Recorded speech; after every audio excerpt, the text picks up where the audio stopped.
CCTV Canal Congo Télévision. Toye na compte ya émission na biso tolandaka lisolo ya banganga.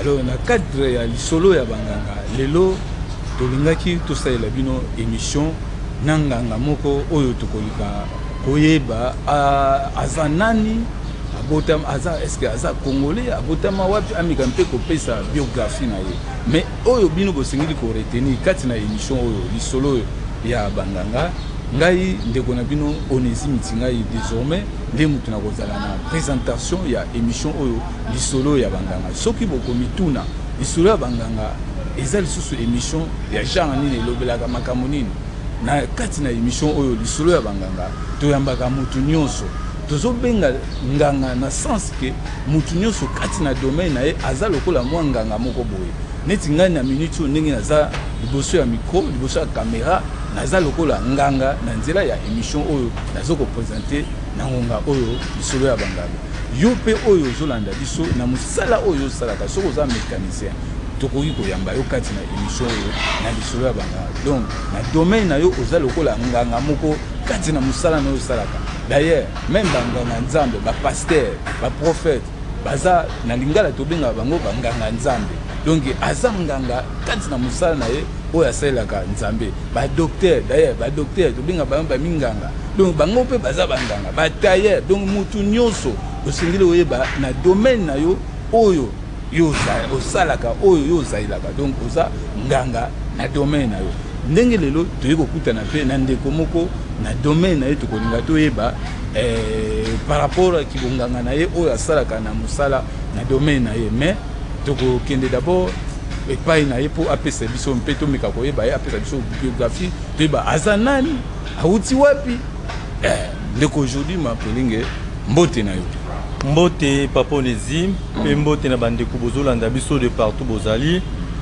nzamba pambola bino nzamba azala na bino ngai kombo na nga frère Jordi Mampwelenge Lungala na selon explication ya papa journaliste biso pe toza banganga na ba domaine oyo toza na yango par rapport ya mission yo nzambe apesi biso na sena moyo oyo frère Jordi Mampwelenge awuti wapi atanga wapi afandaka wapi aza nani frère Jordi Mampwelenge aza d'abord congolais de père et de mère 100% tolingi mboka ya biso mingi et puis azali auti na libota ya papa Mampwelenge Lungala Emmanuel na maman Bambeki Nitusamba paix à son âme. Je suis né dans une famille chrétienne. Combien d'enfants? Toza bamabote bazé belé bandeko baza mo ebele. Tozosaela nzambe. Je suis né dans une famille d'abord éducation témoin de Jéhovah. Après un certain temps, nzamba ekobenga biso na kata musala na nzambe tokomi vraiment engagé dans l'œuvre de Dieu. Et puis biso pe tokomi kosaela nzambe depuis 1998. On qui est engagé dans l'œuvre de Dieu dans l'église, il y a les messagers. L'église a les messagers, il y a 4 frères messagers. Donc,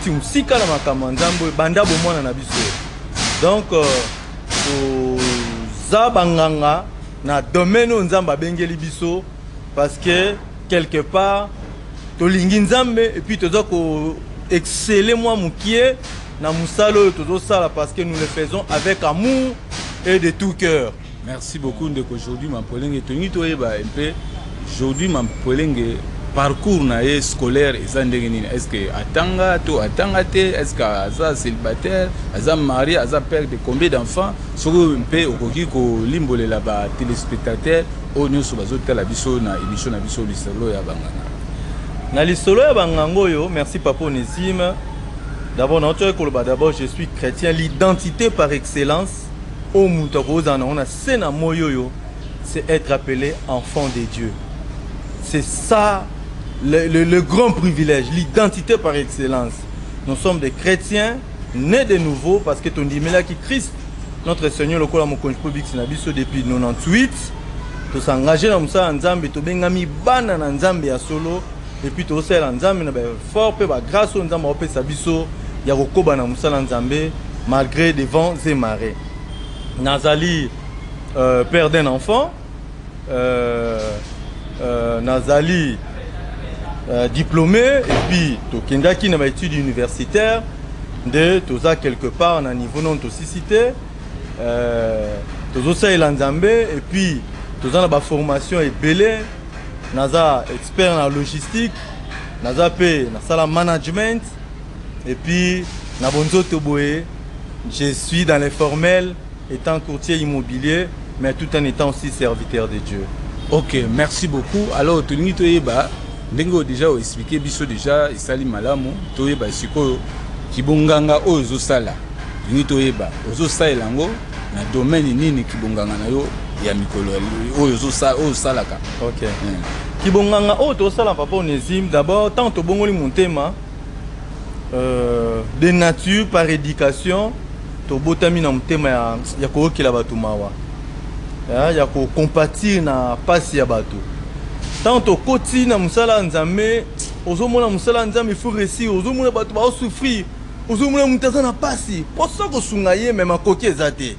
Mais et pour ça qui biso, to ba ko sala nzambe na département intercession, na nzela ba kambi oyo ba kamba ki biso, na église ya le messager ya Kimbwala, na pasteur Taki, pasteur Pangi, na pesi bino le partout place Bozali, Mbote, église ya ba 4 messagers, le messager.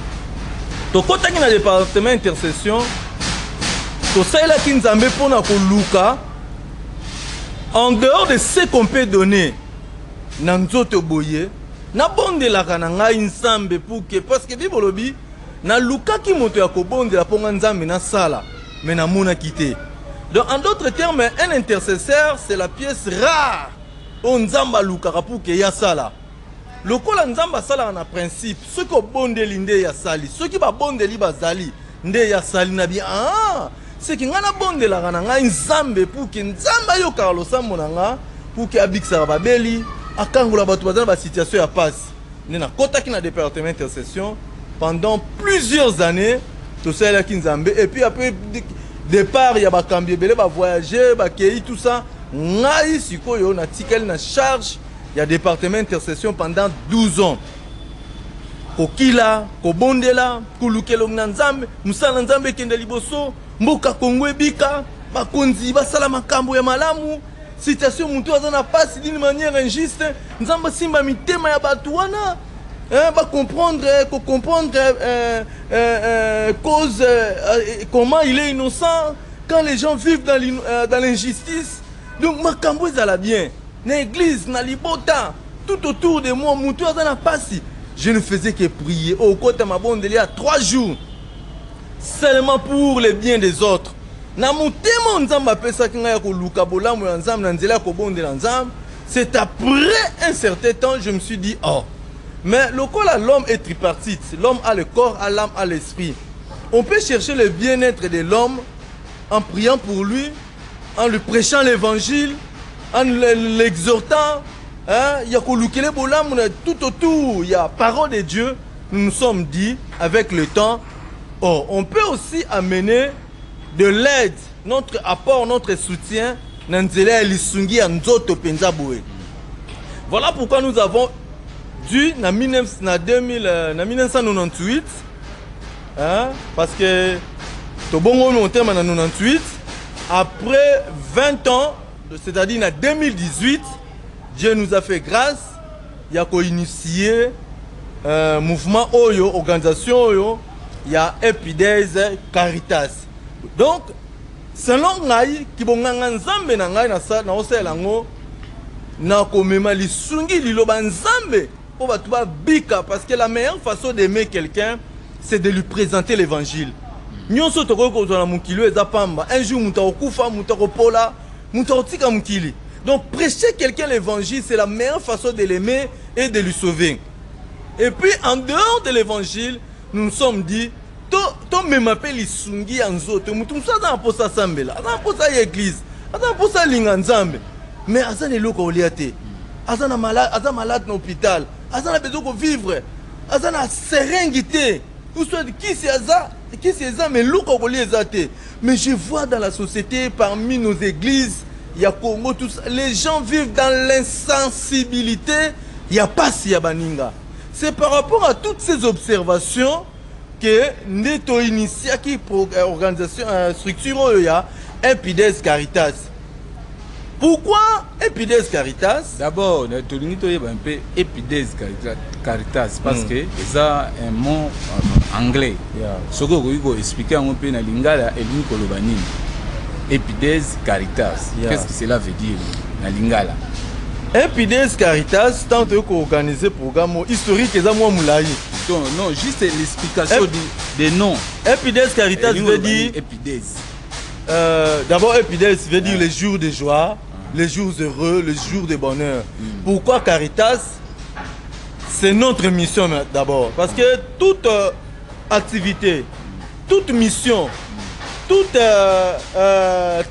travail au monde ça la katanga opé sango combo wana esengeli est caractérisé mission au bango bazana yango. Maintenant ce que nous Epides Caritas, notre mission c'est de restaurer l'amour du prochain, c'est de sauver des vies humaines en danger, c'est de manifester l'amour de Dieu dans les communs des mortels, mais au travers de nos jours de joie, au travers de nos jours heureux. Donc cela veut dire mutu nyonso azalaka na mukolo na ye esengo. Ngai personnellement mon jour de joie selon ndenge mama ebisa ane obetela ngali solo, je suis né le 2 mai. Jour pour la première fois Pape Jean-Paul II ayaka na mokoyo et puis na milobela makambo ebele sur les 2 mai. Donc temps équilibre le 2 mai ce que ozangi maboko mibale ozana déséquilibre. Et puis, Jésus-Christ a multiplié qui 5 pains, 2 poissons, 5 pains. Tant que qui foule qui Jésus, à partir de 2 poissons, 5 pains, ça suffisait pour qu'un miracle et multiplication soit fait. Donc, et si il y a une inspiration, et si il y a une inspiration, Epides Caritas et Outaki, c'est-à-dire, dans mon colonanga et la date de naissance, je me suis dit, le colonanga c'est maintenant dans mon colonanga et une occasion de partager ma joie là avec ceux qui souffrent, avec les démunis, avec les pauvres. Dans mon église, je partageais avec les veuves, les orphelins. D'être créé là un mouvement, il y a un natif, il y a mois de mai. Ça c'était au départ. Mouvement, il y a un natif, il y a mois de mai. Mais je voyais les gens amener l'équipaganisme dans ces mouvements là. Approuver qui idée, je leur dis cette mission doit être faite tout dans le sens d'accomplir la mission du salut de l'humanité. Donc ça doit être fait dans l'église. Organisation chrétienne Epides. Nakata Epides Caritas, maintenant on mobilise tous les heureux de chaque mois. Pas seulement les heureux du mois de mai, tous les heureux de chaque mois, on mobilise pour nos kolobaboye. Sala na mukolo yo yesengo. Il y a anniversaire, pas seulement l'anniversaire de naissance, ça peut être l'anniversaire, il y a mariage. Anniversaire, il y a église, il y a communauté, il y a entreprise. Anniversaire, il y a tant qu'on commémore événement marquant, il y a vinayo. Ça là, dans mon colonel, il y a anniversaire, il y a événement marquant, il y a vinayo. Une occasion pour toi de sauver une vie humaine, une vie en danger. De partager ces moments-là, de communiquer la joie à un affligé, de sauver un malade, d'assister une famille veuve, de prendre soin de quelqu'un qui souffre. Mais dans il y a anniversaire, au Kanisaka, événement Mokoboé et les cas.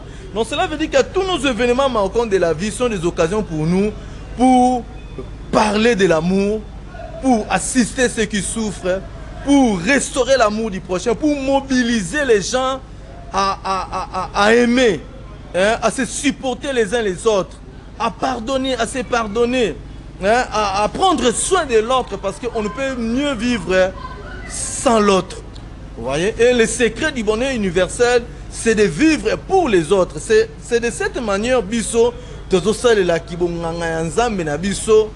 en accomplissant cette mission, de restaurer l'amour et de sauver des vies humaines en danger, d'assister ceux qui souffrent, mais au travers de nos jours heureux, de nos jours marquants de la vie. Boza nombre nini katina organisation na bino Epides. Nombre nini boza combien et tout ça. Vous savez quoi, Papa Onésime, dans cette structure, dans cette façon de travailler sérieusement. Na esprit ya koluka kosala copte. Na esprit ya koluka kozoba biloko bato pona kosala ngo boete. Il y a de ces gens bato mukie ba se donara na yango parce que beaucoup baza ko abuser bato sala ba makambo wana pour leur fin propre. Nous sommes dit notre manière de servir Dieu, notre meilleure manière aussi de servir Dieu, c'est de mobiliser les gens à penser à leurs frères et sœurs qui souffrent. Oba yebina ba oba yebite de partout où tozali. Donc na kata structure tozali toza ebele oba sepela na vision oyo o pe baza ba membre sympathisant, ba membre effectif et puis ba membre d'honneur. Oba soutenir musala oyo na ba conseil, na ba contribution na bango d'une manière ou d'une autre. Je salue à passant maman Lili Njuka, nzamba pambola et pour na ba conseil pe sarabiso pour na soutien na ye considérable pour l'évolution de la structure parce que à monara ndenge nini mabote zozwa lisungi na nzela ya EPIDES Caritas. Donc si tu comprends bien et ça ndenge bosangisaka par rapport ba jour erré na bino moi ba assistance au lieu que peut-être beau festoyer ça la suite ndenge nini bino bo contribuaka pour que bo aider une vie en danger. Sauver une vie en danger, c'est alors, ça. Est-ce que vous avez assistance il y a gouvernement Nanzela il y a ministère des affaires sociales? D'abord, premièrement,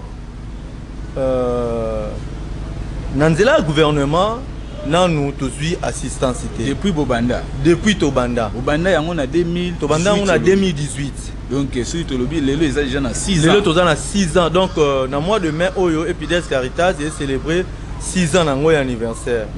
Dans le gouvernement, non, tozui pena lisungite, mais il y a quelques autorités politiques, militaires et policières. Yebi biso d'abord, banda bumwana os yebi témoignage tozo ko porter na musala d'abord ya Nzambe avant to koma na musala ba œuvre caritative oyo ba comprendre pe ba accompagner kabiso na ndenge na bango. Pour que tout ça la musalo yo comme il faut ceux qui va descendre na ba hôpitaux ezali ba contribuer aka ceux qui ba na ba rentrée scolaire tant mobilisaka ba milliers d'enfants ba yaka na bureau EPIDES pour na kozo ba fourniture scolaire ba contribuer aka na ba fin de l'année tant ba famille démunie oyo tout le monde a abandonné à eux-mêmes. Baya peu qu'on soit biloko na EPIDES Caritas bango ba contribuer à chaque mois aussi heureux de chaque mois ba natif to ba célébrer ka jour commémoratif na bango na mois wana tant ba ebi ke EPIDES Caritas ezali ba bengaka EPIDES pour nous apporter soutien na bango to contribution na bango par rapport à ba descente to salaka na ba sika auto pour na ba hôpitaux ba prison pe ba famille démunie bana msuso yo to koti saka ba centre de formation na nzela ya ba contribution ya ba euro à chaque mois. Donc c'est ça. Est-ce que ndenge nini bo localisaka ba cible oyo bo sengeli ko apporter votre assistance bo localisaka bango ndenge nini parce que na Congo est-ce que batunyo so baza ba cible batunyo so peut-être to lo ba belé la plupart bazo souffrir. Alors comment est-ce que beaucoup ko localiser que non oyo ba cible na biso par rapport à ba action na biso ça la rendre très important papa onésime na bande ko bolanda biso d'abord même Jésus-Christ azaki na sena moyawa abiki se ba maladi nyonso te amemaki lisungi na mutu nyonso te mais il a communiqué sa grâce ce qu'il est dans les disciples, au travers des disciples, Batouba qui est partout, dans le beau quoi, c'est comme on moulaï au travers des disciples. Bisso d'abord, ce que nous faisons, to utiliser leader, il y a une structure. Parce que bisso to yebi ba nécessité nyon sauter, oyo baza partout. D'abord to sungaka, ba to sans tenir compte église na yo, au vandara wapi.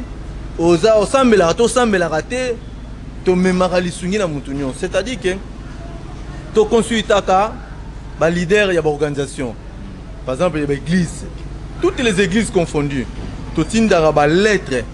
Tu conscientises les chargé social de l'église. Tu as la sélection.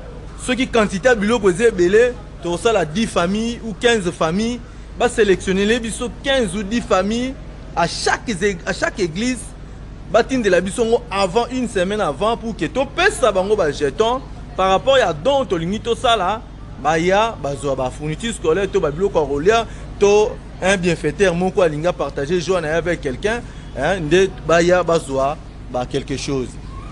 Ça c'est de 1 de 2. Bah si ben la biso d'abord tu yebi bandiko bazana ba hôpitaux. Hein, on to sala ba descente na ba hôpitaux, kaka ba hôpitaux miné même ba hôpitaux, il y a ba quartier.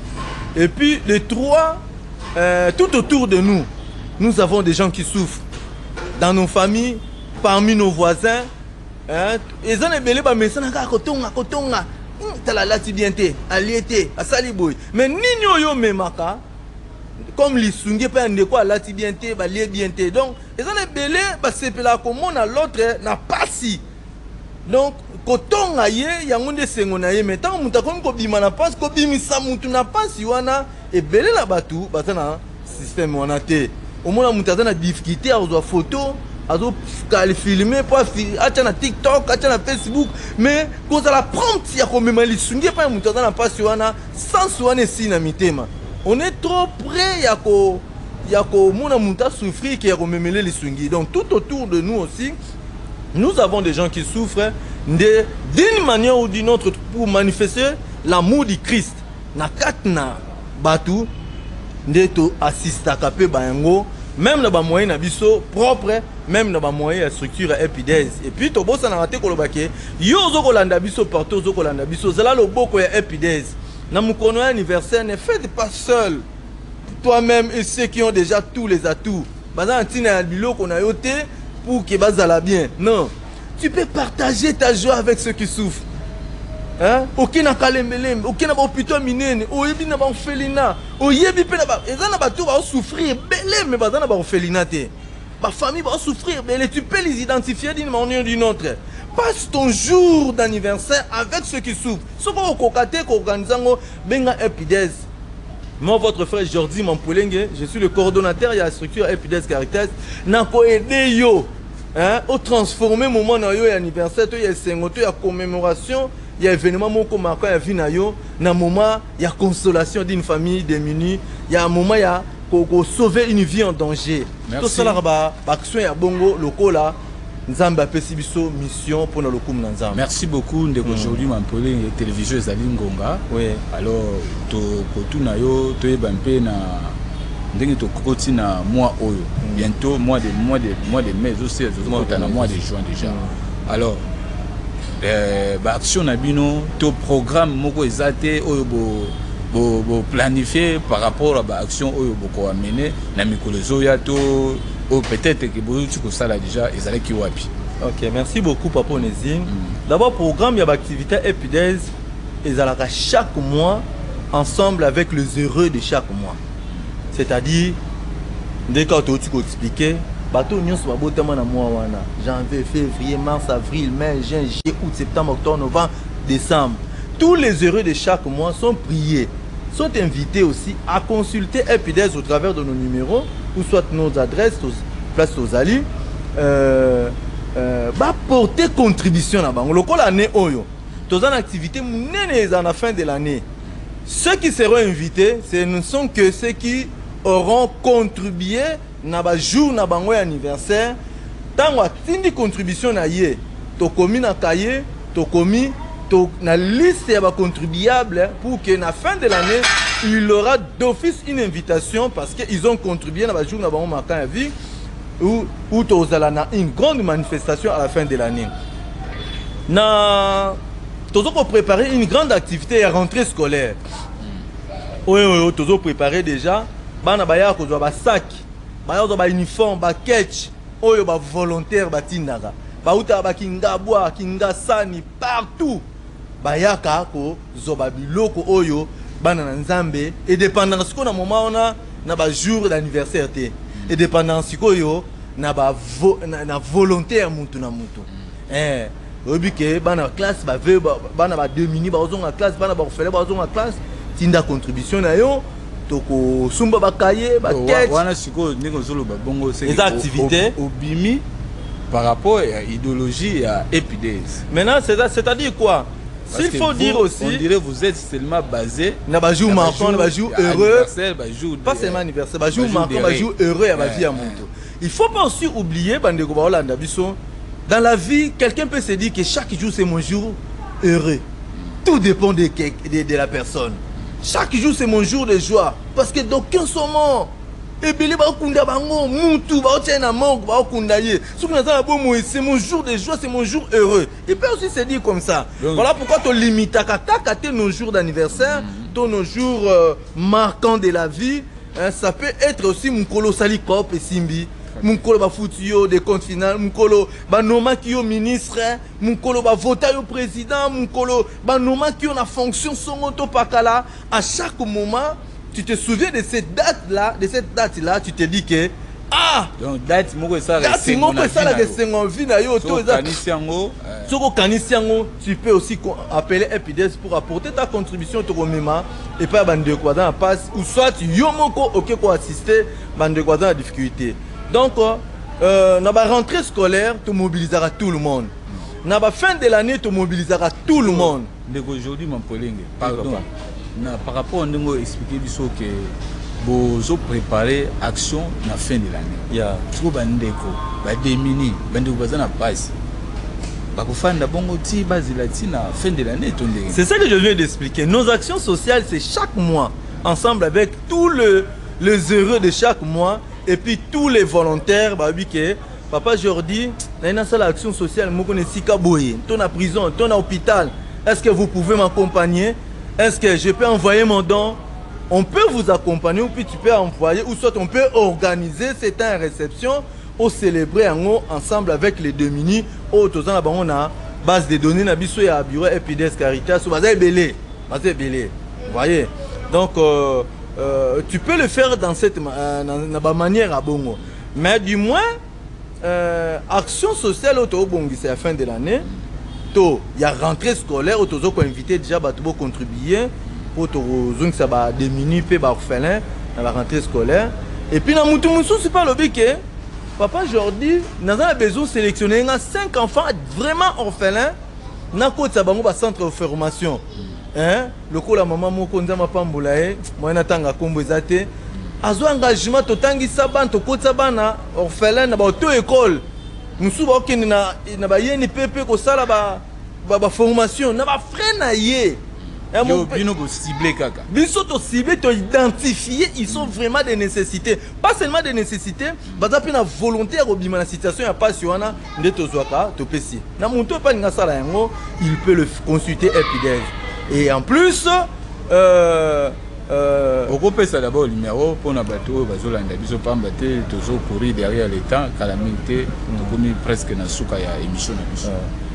Numéro na biso ya EPIDES ezali 089 670 12 57 089 670 12 57 ou soit 081 23 64 971 81 23 64 971. Vous avez un siège? Oui. On peut aller consulter biso na siège na biso toza na commune na Mongafula na Mbudi soko kiti pompage aux direction ya taxi to moto mataka Mbudi au kitaka après Mbunza mabe place bureau asnel les awana to kadeko en face école moko zawana Munene Saint-Joseph.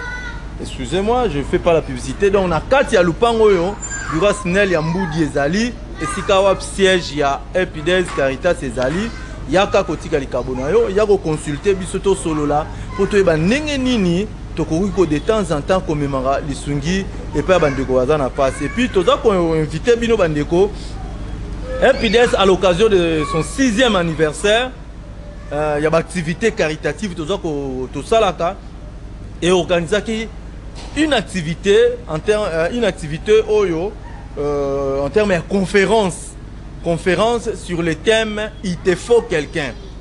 Une manière pour nous de mobiliser les gens à s'aimer et à exercer l'amour organiser la conférence, la célébration de bouche à l'oreille, les réseaux sociaux. Mais cette fois-ci, EPIDES Caritas ils ont organisé conférence à Mounene et Kozala. Ils ont le mois de juin au vie. Le programme c'est tout un qui le 15 na le 16 juin. Ils ont le mois de mai, mais tout le mois de juin. Le 15 na le 16 juin. Ils ont Moudi juste en avenue Makwala numéro 1, numéro 3. Bureau siège na biso est dans numéro 1, avenue Makwala numéro 1. Mais là où sera la conférence sera le numéro 3 de la même avenue Makwala dans une église Assemblée des Sarments. Na PSP pasteur René Franck Mbote Place Azali. Et si Kawap n'a invité Bino Toyo pour parler sur il te faut quelqu'un. Nous allons parler sur beaucoup de thèmes. Il y aura comme des thèmes comment se guérir des maladies psychosomatiques, comment se guérir des blessures intérieures. Il y aura des thèmes scientifiques, il y aura des médecins qui viendront, il y aura des psychologues qui viendront, il y aura des ministres de Dieu. Tous à la caca biblique, tous aussi scientifique et aussi parole de Dieu. On a invité Bino le 15, le 16, on a venu à quoi la numéro 3 bis dans l'Assemblée des Sarments pour participer à la conférence pour nous pour soutenir Vision Air Epides, l'autorité en Boka, nommé Bino, ministre. Voici l'occasion d'utiliser votre fonction. Faites de votre fonction une occasion de servir Dieu. Nous sommes là, un canal sûr qui a amener la contribution vers ceux qui souffrent. L'autorité en Boka, consulter Epides pour que tout ça tant soit peu pour que les gens souffrir, trouver consolation, comprendre que Dieu existe. Merci. Au travers de ses enfants, ou manifester l'amour du prochain. Merci. Merci beaucoup, Bandeko Nyoso. Merci Bino Boussala qui branché la canal Congo Télévision, na CCTV pour l'émission na biso Lisolo ya Banganga.